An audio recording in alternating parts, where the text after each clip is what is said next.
Hello दोस्तों, नमस्ते, प्रणाम करती हूँ। मैं सुमित्रा यादव अपने यूट्यूब चैनल पे ये एक प्यारा सा धान लग वही गीत लेकर आई हूँ। मेरे चैनल का नाम है सुमित्रा सोहर 001।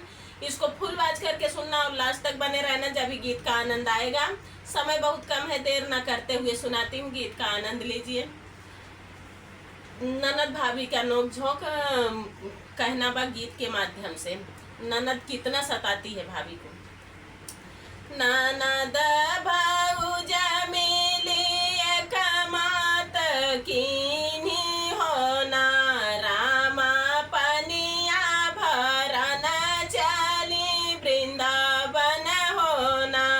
ननद भाऊजा मिलिए कमात कीन्ही होना, रामा पनिया भरन चली वृंदावन होना, रामा पनिया भरन चली वृंदावन होना।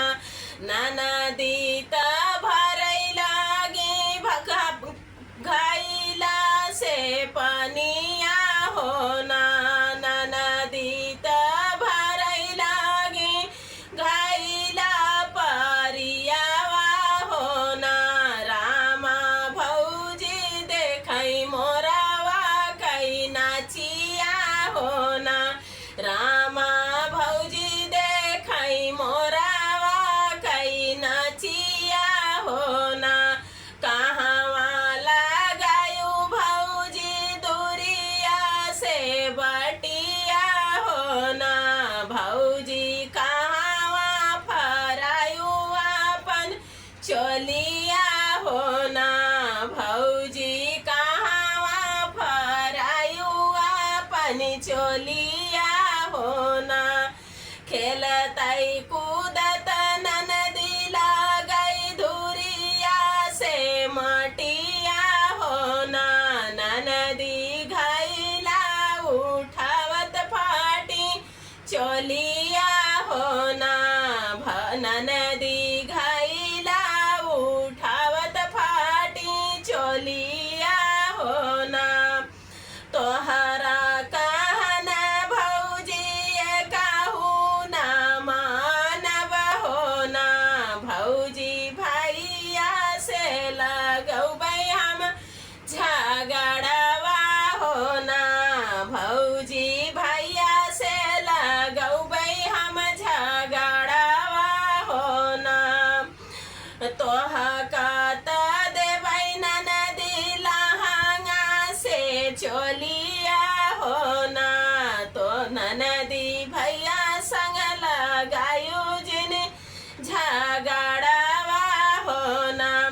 तोहका त दे तोहका त देबै ननदी लहंगा से चोलिया होना, ननदी भैया संग लगायू जिन झगड़वा होना, ननदी भैया संग लगायू जिन झगड़वा होना। आगिया लगाऊ भौजी लहंगा यौ चोलिया होना, भौजी भैया संग लगौबै हम झगड़वा होना, भौजी भैया संग लगौबै हम झगड़वा होना।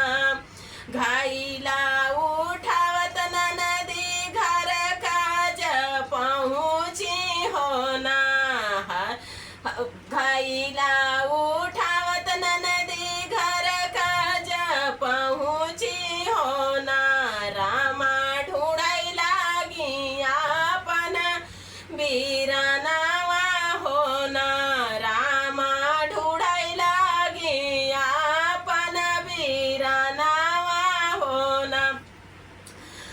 हर ज्योति आए कुदर गोड़िया होना, भैया बैठे शीश झुकाए होना, भैया बैठे शीश झुकाए होना।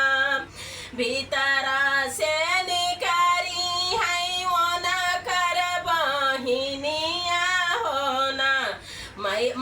रामा भैया संघला गावई झगड़वा होना, रामा भैया संघला गावई झगड़वा होना।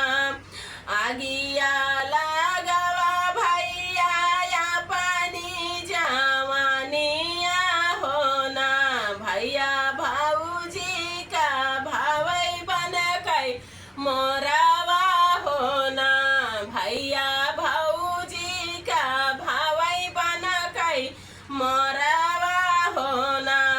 तोहरा ले सुंदर लागई उनका बन कई मोरवा होना, भैया चोलिया फराई भाऊजी लौटीनी होना, भैया चोलिया फराई भाऊजी लौटीनी होना। मोरे पीछा वरवा हो जोड़िया भैया मितवा होना, भैया धना जोगे खोदऊ गड़हवा होना, भैया धना जोगे खोदऊ गड़हवा होना। पाँच पेड़या मकई पाँच पेड़ बहिरी कई होना, रामा मोहि तार गड़ा भैया पन रानियावा होना, रामा मोहि तारे गड़ भैया पन रानियावा होना। सोवतई की सपना एक देख, सोवतई की बपाई सपना एक देखई होना, रामा बेटी नाही बाटी मोर कुशल से होना, रामा बेटी नाही बाटी मोर कुशल होना। एक बनया वही दूसर बनया वही होना, रामा तीसरे में बेटी कई महलिया होना, रामा तीसरे में बेटी कई महलिया होना।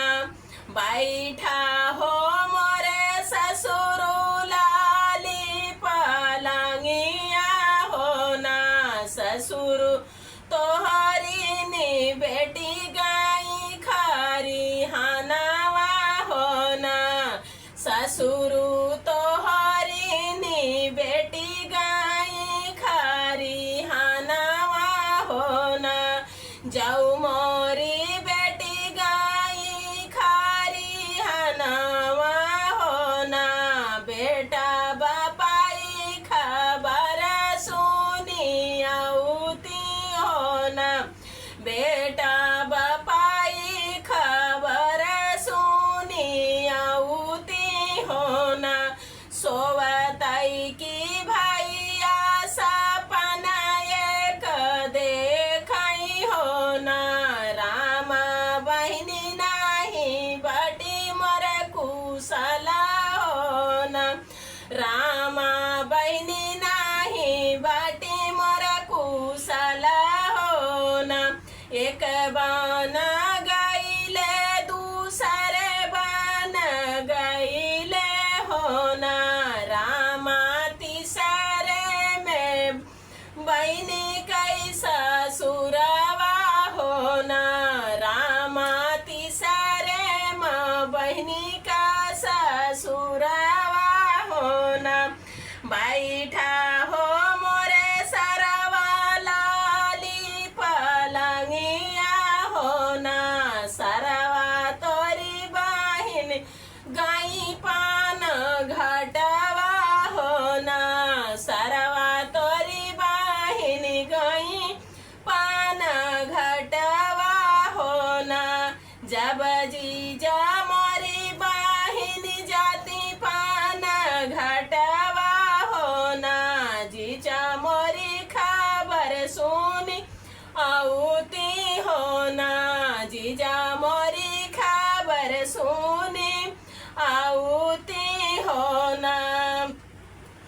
रोवतई की माया सपना एक देखई हो ना, राम बेटी मोरी नहीं बाटी कुशल हो ना, राम बेटी मोरी नहीं बाटी कुशल हो ना। एक बनाया ये दूसरा बनाया ये हो ना, राम तीसरे में बेटी का ससुरवा हो ना, राम तीसरे में बेटी के ससुरवा हो ना। बैठा हो मोरी सासू लाली पलंगिया हो ना, सासू तोरी बेटी जेवाना बनावई हो ना, सासू तोरी बेटी जेवाना बनावई हो ना। जब बेटी मोरी जब बेटा मोरी बेटी जेवाना बनाऊती हो ना, जब बेटा मोरी बेटी जेवाना बनावई हो ना। बेटी माया खबर सुनी आऊती हो ना, बेटी माया खबर सुनी आऊती हो ना। जब बेटा मोरी बेटी जेवाना बनाऊती हो ना, बेटी माया खबर सुनी आऊती हो ना, बेटी माया खबर सुनी आऊती हो ना। तो दोस्तों ये लग वही गीत कैसे रहा, ननद भाभी का नोक-झोंक, इसको कमेंट करके बचाना, फुल आवाज करके सुनना। और मैं आपकी सुमित्रा।